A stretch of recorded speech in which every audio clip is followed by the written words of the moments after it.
Nearly all the time when I'm writing songs, I always try and come up with a backstory for the for the song, which might not even be obvious to anybody when they read the final song, but it helps me to write it because it gives me a structure or some kind of little fairy tale that I'm dreaming up or telling, and by the time you've attached the words to it,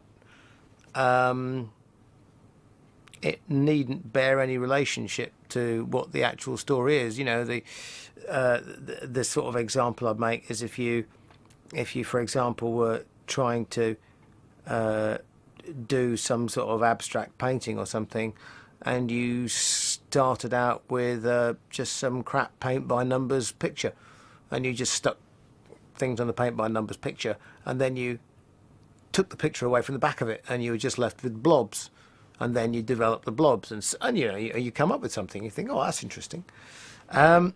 So I tended to work like that when I was writing the songs.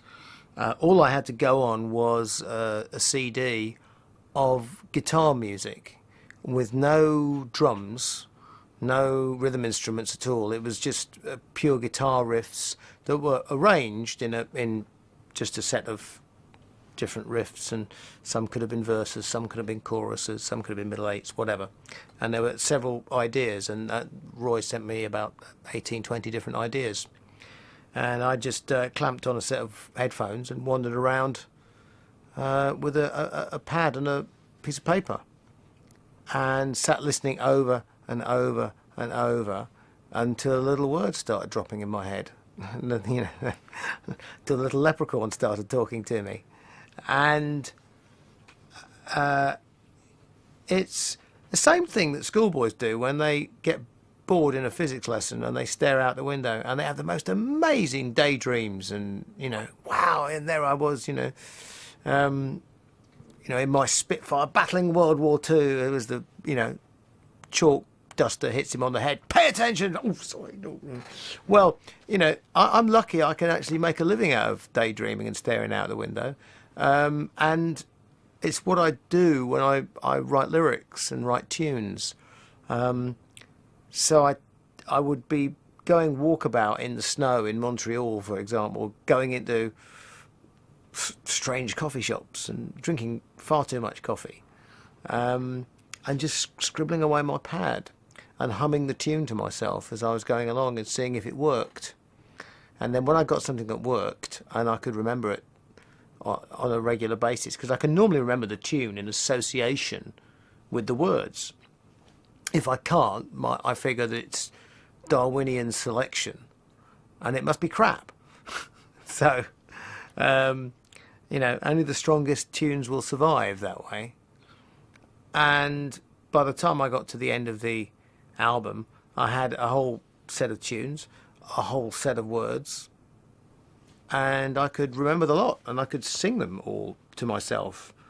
So I was quite chuffed by that. That was the process that went on. One or two of the songs, like the very first one, as the album started to take shape, and I realised that there was a little theme going through a few things, I thought, well, if there's a theme, without trying to push it too hard, let me just bear the theme in mind and see if anything springs to mind about some of the other things. The song that first started it off, bearing in mind I had some songs already, but we'll talk about those in a sec, but the song that first started off this little journey was Navigate the Seas of the Sun. And it was one of those... It always starts with Roy phoning me up at 2 a.m.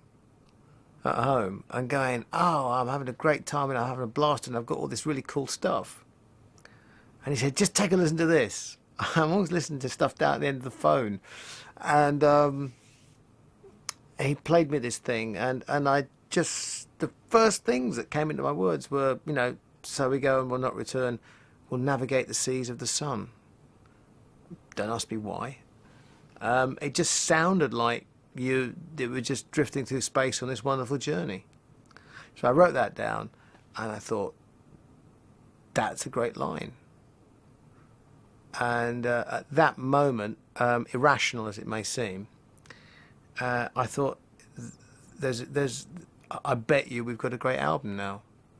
And it just seemed like the right time to do it. I'd been frankly, a bit gun shy of trying to do another solo album after Chemical Wedding, because regardless of how many units it sold or didn't sell, and it wasn't on a major label, and it wasn't here, there, and everywhere, I know it was one of the best albums of the year, metal albums of the year.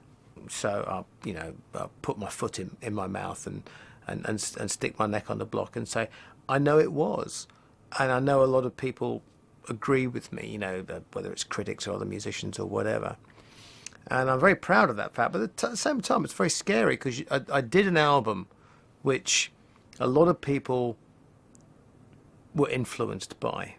And there's not many albums you do like that in your career.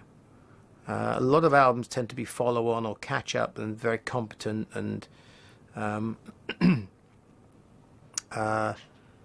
Chemical Wedding was the first one of my solo albums that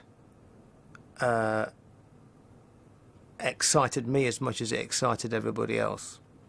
I mean, there are other albums like Skunk Works which I thought were pretty interesting, and which people ummed and ahed about, and some people thought they were great, and some people, couldn't stand it and everything else.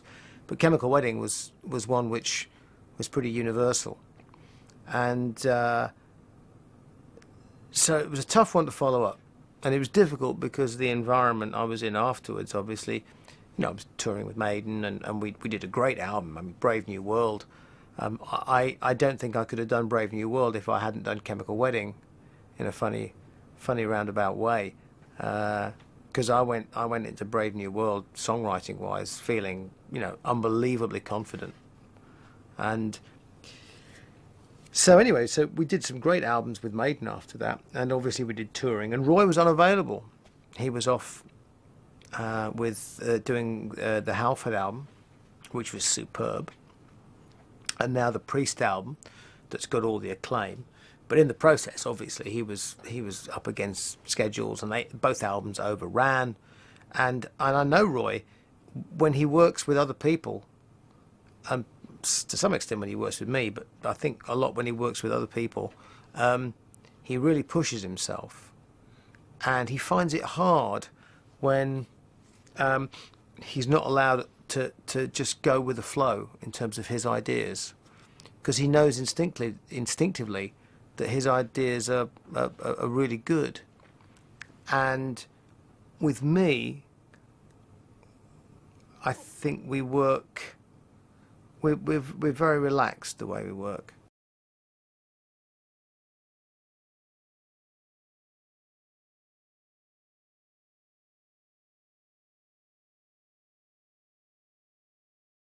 I first met Roy on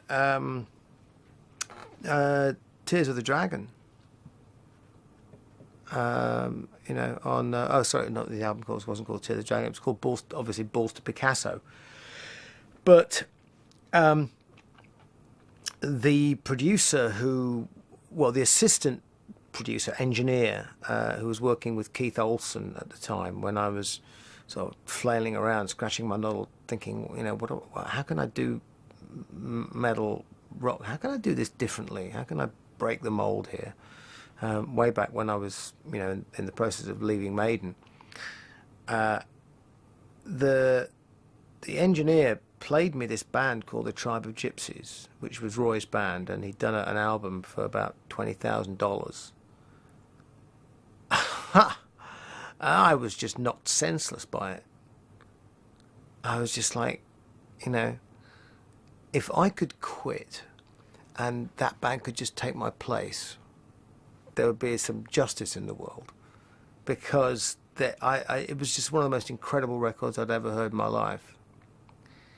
And I couldn't believe that they didn't have a deal. I couldn't believe they weren't signed. I went to see them live. They were stunning. They were heart-stoppingly good.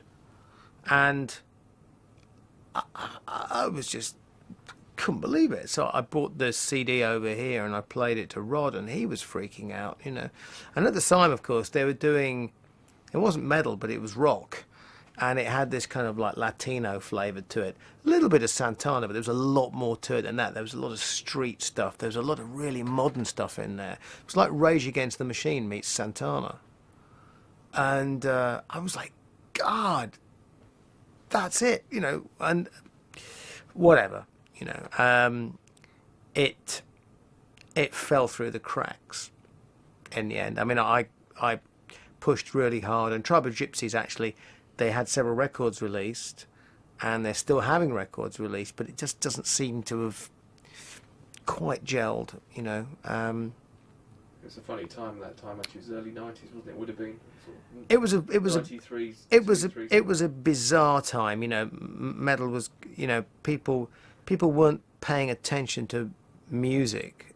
They were paying attention to fads and how many bones you had stuck through your nose and how many bits of metal you had attached to your, you know, appendages and things like that. And it was really sad.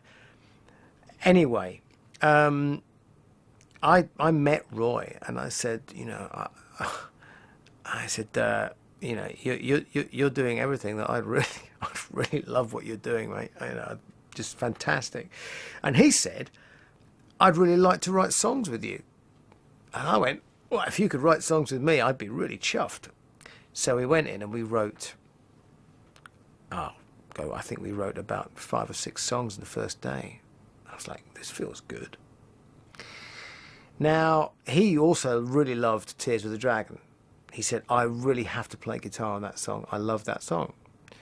So I ended up using his band, Tribe of Gypsies, to record Balls to Picasso. They were the band. I brought them over here to England, and in fact, I re-recorded the whole record with them. I did one version of the record with Keith Olsen and Che Baby, which was this sort of had a lot of electronic stuff on it and was really quite insipid and wimpy. And then I scrapped that one, and I spent a shed load of money bringing the whole band over to England, and we went into a big studio and we did the whole album all over again, but this time as a rock album, but with lots of percussion and sort of djembes and, you know, and congas and timbales, all kinds of mad stuff. And, you know, the only thing with it was the big mistake was I didn't let Roy produce it because I just met him and I got talked into